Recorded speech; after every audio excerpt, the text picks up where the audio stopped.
Welcome everybody to the Week 5 video version of the Rundown. You can find the written version on faketeams.com, and anything that's not involved in the main slate Sunday piece will be out in individual pieces for the Monday tilts.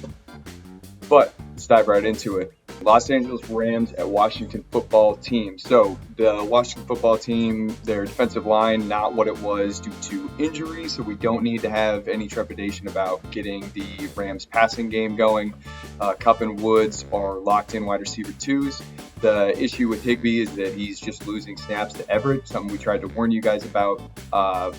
He's still a back end tight end one just because of the talent, and he is going to get some targets, but he's not the guy that some folks drafted in the mid rounds. As far as the backfield goes, with Cam Akers coming back this week, Henderson is just a flex option. He is the favorite, but it's tough to trust any of these guys, as we saw last week.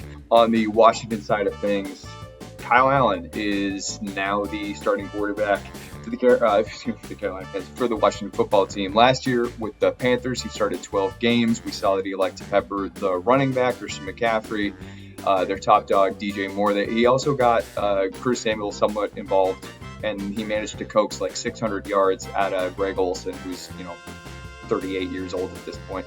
So as far as it pertains to this week, Terry McLaurin's still going to be a target monster, but I do think we could see Antonio Gibson actually lead the team targets this week. He broke out last week, which was totally unexpected given it was against the Ravens, but the Rams, what we fear is just Aaron Donald. So if you have Antonio Gibson, now's the time. He's a locked-in running back too. He's got high-end upside. As far as Logan Thomas goes, his usage is sublime, but the catchable ball percentage has obviously been crazy low. It's scary to start him given that history, but Kyle Allen's his CPOE, his completion percentage above expectation, was significantly higher than Haskins. Next up, Philadelphia Eagles at Pittsburgh Steelers. The Eagles as a whole are just kind of a no-go zone right now. The coaching is subpar, and Carson Wentz is seeing ghosts. The only player on this team that we like for this week is Miles Sanders, but even he is just a capped ceiling running back. The Steelers have shut down tight ends, so Zach Ertz, who's really not having that great of a year, even though Dallas Goedert is out. Ertz is just a high-end tight end too at this point. There's a lot of concern over his overall health. It seems like his body's kind of breaking down. Pittsburgh side of things, though, start everybody. Roethlisberger, he is I think he's a mid-tier quarterback one. As far as the receivers go, Deontay Johnson and Juju are both back-end wide receiver ones. Juju could have an awesome week this week. Cooper Kupp and Tyler Boyd, slot receivers, have smashed the Eagles secondary, so we really like Juju's upside in this one. Meanwhile, Chase Claypool and James Washington, the downfield duo, the Eagles are also giving up huge chunk gains, so we like that too. As an aside, both Brandon Ayuk and Robert Woods have had successful rushing days, and the Steelers from time to time have gotten both Johnson and Chase Claypool involved in end-arounds, so it's possible that there's a little bit of sneaky upside there too. Keep an eye on Eric Ebron, and if anybody had concern over James Conner's health, 2 weeks off, he's ready to rock. On to the next one, Arizona Cardinals at New York Jets. Biggest factor in this one will likely be game pace. The Cards should get up really early, but luckily that's going to involve Kyler Murray rushing like crazy. So he's a quarterback one, but it's possible that the lack of overall volume keeps him from his true ceiling. As far as the backfield goes, Chase Edmonds has carved out a role as a pass catcher. Kenyon Drake, he's got, I think, 5 targets total on the season, whereas Chase Edmonds, per playerprofiler.com, has, I believe, it's the 6th highest slot route snap count. So Drake is still a running back 2 in this one because of how bad the Jets' defensive front is, but if you have Chase Edmonds, you can flex him. Jets, Darnold's out, Joe Flacco's getting the start.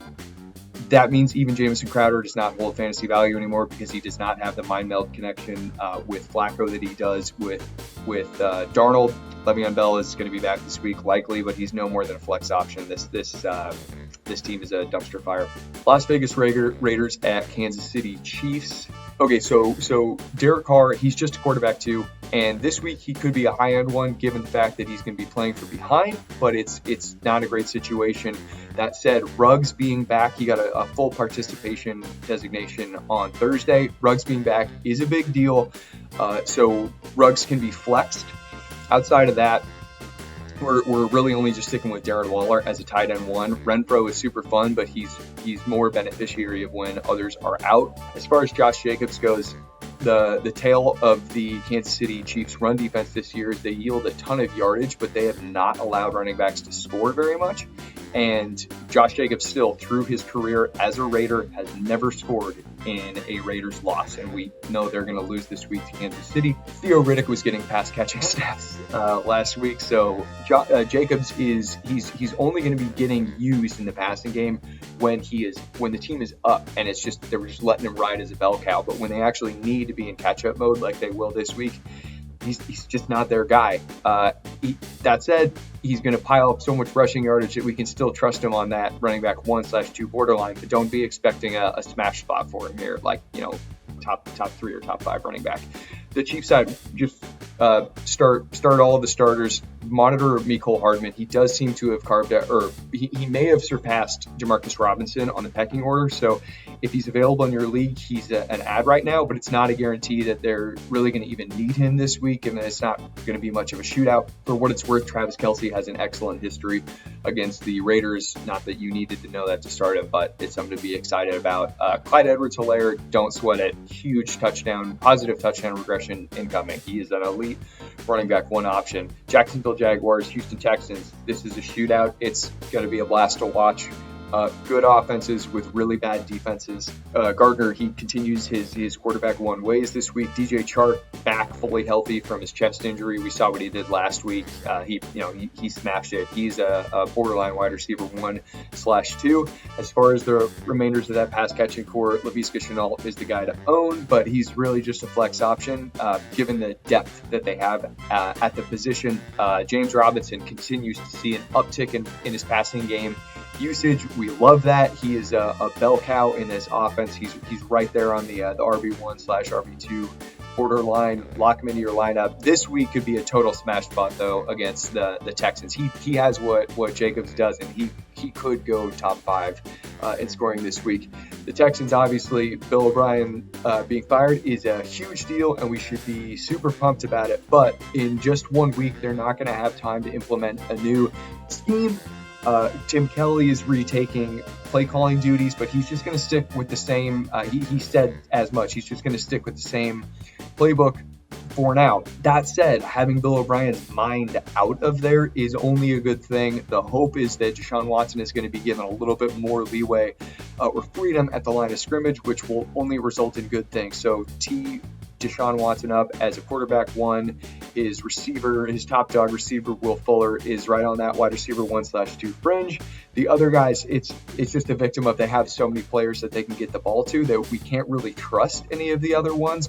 David Johnson, you drafted him for his schedule, not his rushing ability or his team. This matchup against the Jags, they're moderate against the run, but he's going to get 20 touches, so trust him as a high-end running back too. As far as Cincinnati and the Ravens go, this is another one that could be negatively impacted by game script. Burrow, he will throw a ton when he has the ball, but it's so likely that the Ravens just shoot out to an early lead that the offensive attempts for Cincinnati might not be that high because the Ravens are just going to control the clock with their run game. The Bengals defense can't stop anything. So what that means for Burrow is that he's just a mid-tier quarterback too, but his rushing floor does give him the ability to turn his performance on a weekly basis into back-end quarterback one production, just because he could sneak it in. If they're inside the 10-yard line, he could just sneak it in. As far as the passing game goes, Tyler Boyd, he's the top dog now. His target totals have finally surpassed AJ Green. Trust Tyler Boyd as a wide receiver 2 this week, even though it's a tough matchup. Higgins is the guy to flex if you were going to flex somebody, but as is the case for many of these teams, they have a really deep pass catching core with Auden Tate and AJ Green taking up the 3 and 4 spot. Drew Sample, tight end. This is a good week to stream him. He has had moderate success so far, nothing explosive, but Burrow does like him, and with the Ravens not finding a sufficient replacement for free safety Earl Thomas, Sample is on the streaming radar. Mixon finally saw the smash usage that we wanted from him. He had 6 targets last week. He was the 3rd highest targeted Bengal. This one, though, he might just get kind of game scripted out of it, or at least won't have the high volume of touches that he would be capable of having in a true shootout or in a game where the Bengals can control the clock. That said, just given the fact that he perhaps now won't face any passing game usage from Gio Bernard, he's still on that. He could finish as a running back 1. We can trust him as a mid-tier running back 2 right now. Carolina Panthers at Atlanta Falcons. Teddy Bridgewater, fire him up. The Falcons defense has surrendered the 2nd most passing yards, 1366, the most passing touchdowns with 13, and it has the 3rd fewest interception total with just 2. Their pressure rate is not all that great. So Teddy Bridgewater, he continues to be the guy that you start as a quarterback 1 in the right matchup and that you put on the bench in a bad matchup. This is a great matchup. Both the defense, the Atlanta Falcons defense can't do anything, and game flow will be in both offenses' favor. He is the overall quarterback 10 this week in the rankings. Robbie Anderson, wide receiver 1. He's the X receiver on this team, and he owns 25% of the team's target market share, and he's number 2 on the team in red zone target market share with 27.27%. Mark my words, he will improve on his overall wide receiver 12 in 0.5 PPR scoring this week. He's going to be better than wide receiver 12 at the end of this week.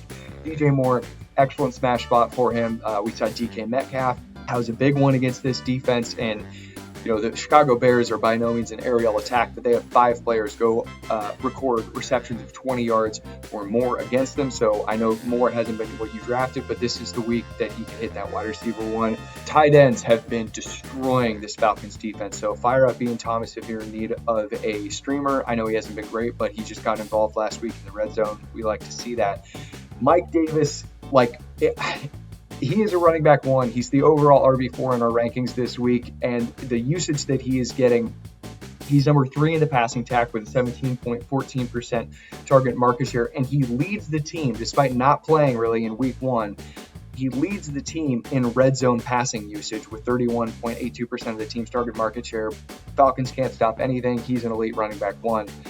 Falcons side of the ball, with Julio likely out with a hamstring injury, Calvin Ridley playing on a sprained ankle, and Russell Gage kind of quieting after his concussion. Olamide Zaccheaus, he had 9 targets last week in Julio's departure. So if you were in need of a receiver, fire him up. The Panthers defense is potentially the least talented overall in the NFL. It's a deep cut, but we like him. Zaccheaus can absolutely return wide receiver 2 value. Todd Gurley, this is the time to start him. And if you need to, improve at the position, you could trade him now because the Panthers' run defense has allowed the 2nd most rushing touchdowns, tied for the 2nd most on the season. He's going to have a great week this week. So trade him while somebody knows that he's going to have a good output. Miami Dolphins at San Francisco 49ers. Davonte Parker is the top dog here. Preston Williams has completely underwhelmed, and the Niners have locked down opposing tight ends. So Gesicki, sorry guys, it's probably not going to be his week. Gaskins, he is just stuck in that running back 2 area, with an upside in PPR because he just isn't getting the goal line work. As far as the Niners side of things go, this is just an all systems go for the passing attack. Jimmy Garoppolo is back this week. Brandon Ayuk has just solidified himself as a key element in this offense. Debo, I believe he told media this week that he has anointed their pass catcher group as the Yak Bros, the yards after catch or perhaps contact. You can start all of these guys as high-end options, Kittle included. Mostert is back. He and McKinnon's done too much for him to be benched, so expect Mostert and McKinnon to be a 1-2 punch at the running back position. They'll be high-end running back 2, high-end flex option, respectively.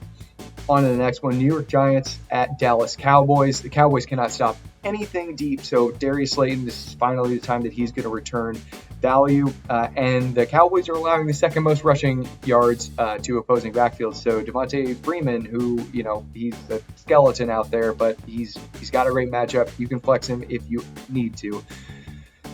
Giants side of the ball. Giants have been destroyed by slot receivers Juju Smith-Schuster and Cooper Kupp through 2 of their games and given up decent production. In their other 2, CeeDee Lamb, possible top dog at the passing game this week. Darnell Mooney and James Washington have also had great weeks, so the deep ball is alive for Michael Gallup as a flex option. You're starting everybody else. Colts at Browns. Jonathan Taylor, he's splitting reps. That's that. He's a running back 2 until he takes the reins fully from from Nyheim Hines and Jordan Wilkins. He's a running back 2, and it's a moderate matchup.